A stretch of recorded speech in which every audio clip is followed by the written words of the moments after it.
और अब बात करेंगे निकाय चुनाव की, जहां निकाय चुनाव के दूसरे चरण के चुनाव को लेकर सीएम योगी आज तूफानी प्रचार करेंगे। मुख्यमंत्री योगी आदित्यनाथ जो हैं संत कबीरनगर, आजमगढ़, मऊ और बलिया में जनसभा को संबोधित करेंगे। सबसे पहले सीएम योगी संत कबीरनगर में सुबह करीब 11 बजे कार्यक्रम स्थल पहुंचेंगे और जनसभा को संबोधित करेंगे। उसके बाद मुख्यमंत्री आजमगढ़ के एसकेपी इंटर कॉलेज में करीब 12:30 पर जनसभा स्थल पहुंचेंगे और जनता से बीजेपी उम्मीदवारों के लिए वोटों की अपील करेंगे।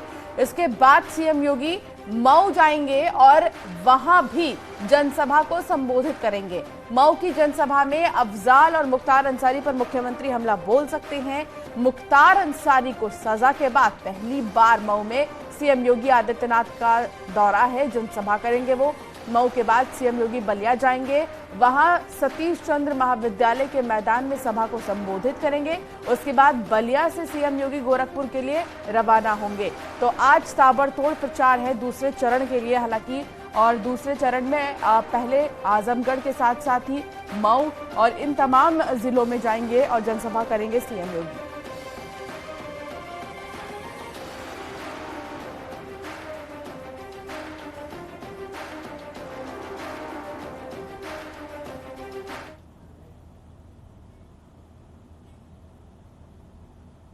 निकाय चुनाव में दूसरे चरण में 77 पदों पर निर्विरोध जीत मिली है। अलग अलग पदों पर जीत हुई है। 48 पदों पर बीजेपी प्रत्याशी निर्विरोध जीते हैं और 27 पदों पर निर्दलीय जीते हैं।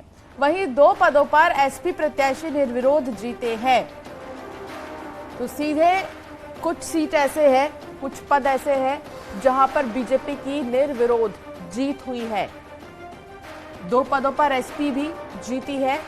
निकाय चुनाव में निर्विरोध जीत हुई है। दूसरे चरण में 77 पदों पर जीत हुई है। अलग अलग पदों पर 48 पदों पर अकेले बीजेपी जीती है।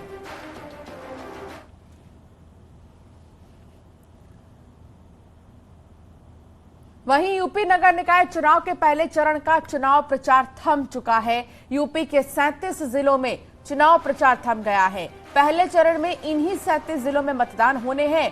कल यानी कि 4 मई को निकाय चुनाव में पहले चरण के लिए मतदान होगा। ये भी बता दें कि मतदान 4 मई की सुबह 7 बजे से शुरू होकर शाम 6 बजे तक चलेगा, जिसके लिए आज पोलिंग पार्टियां रवाना होंगी। मेयर और पार्षद पदों के लिए ईवीएम से वोटिंग होगी, जबकि नगर पालिका अध्यक्ष और सदस्य, नगर पंचायत अध्यक्ष और सदस्य पदों के लिए बैलेट पेपर से वोटिंग होगी। तो पहले चरण का प्रचार जो है वो खत्म हो गया है और 37 जिलों में वोट डाले जाएंगे। 4 मई को 37 जिलों में वोटिंग होगी।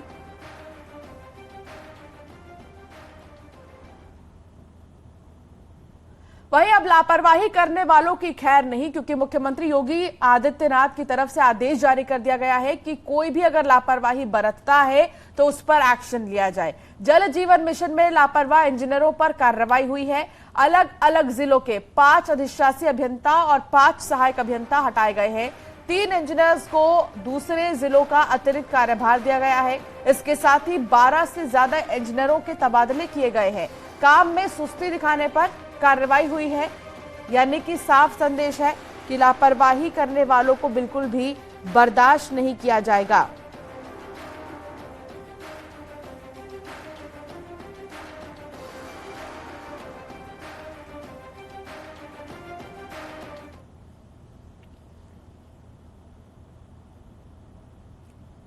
कांग्रेस नेता राहुल गांधी की मुश्किलें एक बार फिर से बढ़ सकती है। लखनऊ में राहुल गांधी के खिलाफ दाखिल परिवाद में एमपी एमएलए कोर्ट ने जांच के आदेश दिए हैं। कोर्ट ने पुलिस को 1 महीने के भीतर जांच रिपोर्ट पेश करने का आदेश दिया है।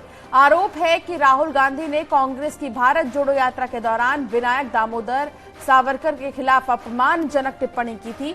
ये भी बता दें कि इस मामले में अगली सुनवाई के लिए कोर्ट ने 6 जून की अगली तारीख दी है। तो अब 6 जून की अगली तारीख दी गई है। भारत जोड़ो यात्रा को लेकर टिप्पणी सामने आई थी। बढ़ सकती है राहुल गांधी की मुश्किलें। अब देखना होगा कि आखिर कोर्ट की तरफ से क्या कहा जाएगा।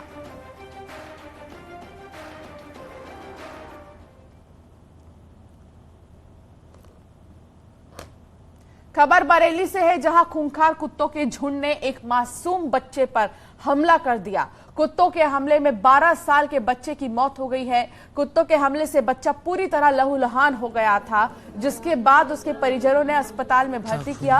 अस्पताल में इलाज के दौरान ही बच्चे ने दम तोड़ दिया। बच्चे की मौत से पूरे परिवार में मातम पसरा हुआ है। तो आवारा कुत्तों का आतंक देखने को मिल रहा है। इसी के साथ अगर बात करें उत्तर प्रदेश की, तो उत्तर प्रदेश में ही सबसे ज्यादा आवारा कुत्तों की आबादी है। पूरे देश के मुकाबले एक रिपोर्ट में ये चीजें निकलकर सामने आई थी। हालांकि गाइडलाइंस भी जारी की गई हैं पालतू कुत्तों के लिए। हालांकि आवारा कुत्तों के आतंक से लोग नहीं बच पा रहे हैं और एक बार फिर से 12 साल के एक मासूम बच्चे पर कुत्ते ने हमला किया और उसकी मौत हो गई है इलाज के दौरान। 12 साल के बच्चे को कुत्ते ने काटा और उसकी वजह से ही अस्पताल में जब एडमिट किया गया तो इलाज के दौरान मौत हो गई।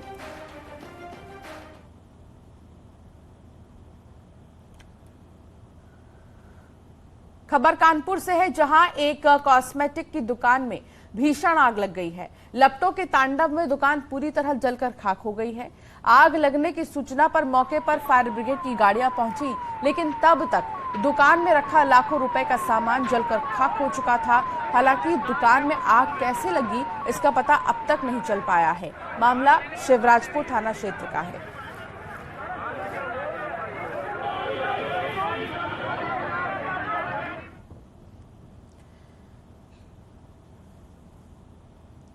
मेरठ में स्वास्थ्य विभाग में नौकरी के नाम पर बड़ा फर्जीवाड़ा सामने आया है। दरअसल 29 लोगों को स्वास्थ्य विभाग के तहत स्टाफ नर्स सिस्टर ग्रेड 2 की भर्ती के लिए नियुक्ति पत्र जारी किया गया है। नियुक्ति पत्र पर मेरठ के सीएमओ का सिग्नेचर भी है, लेकिन स्वास्थ्य विभाग को इस भर्ती के बारे में कोई जानकारी नहीं है। सीएमओ की माने तो व्हाट्सएप के जरिए उन्हें किसी ने इस नियुक्ति पत्र की जानकारी दी है, जिसके बाद इस मामले में लिखित शिकायत दर्ज कराई गई। सीएमओ ने कहा कि स्वास्थ्य विभाग ने ऐसी कोई भर्ती नहीं निकाली है, ये पूरी तरह फर्जीवाड़ा है।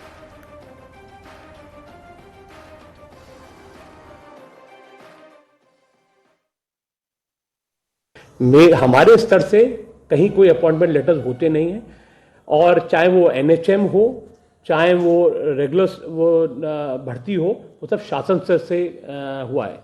तो शाम को फिर मैंने लोगों की, मतलब जिससे कि लोग इसके बहकावे में ना आए, इस वजह से इसको प्रेस में दिया, जिससे कि लोग सचेत हो जाएं। इस तरह की कोई भी भर्ती का केस मेरे यहाँ नहीं आया है।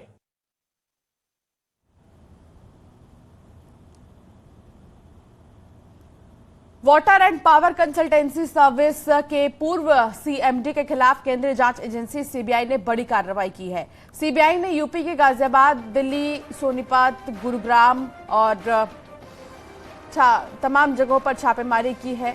छापेमारी में करीब 20 करोड़ रुपए जब्त किए गए हैं। ये भी बता दें कि केंद्रीय जल शक्ति मंत्रालय के अधीन water and power consultancy service आता है। बता दें कि ये पूरी कार्रवाई आय से अधिक संपत्ति के मामले में हुई है।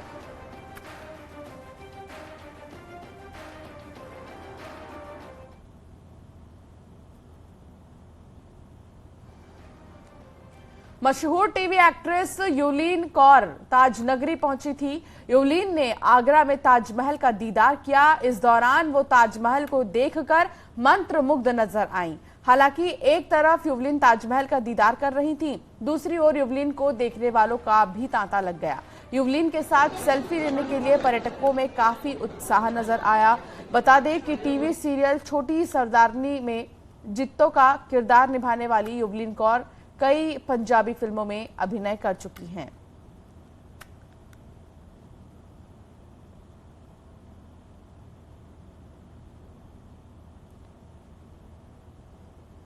यहां रुकना होगा एक छोटे से ब्रेक के लिए, आप बने रहिए।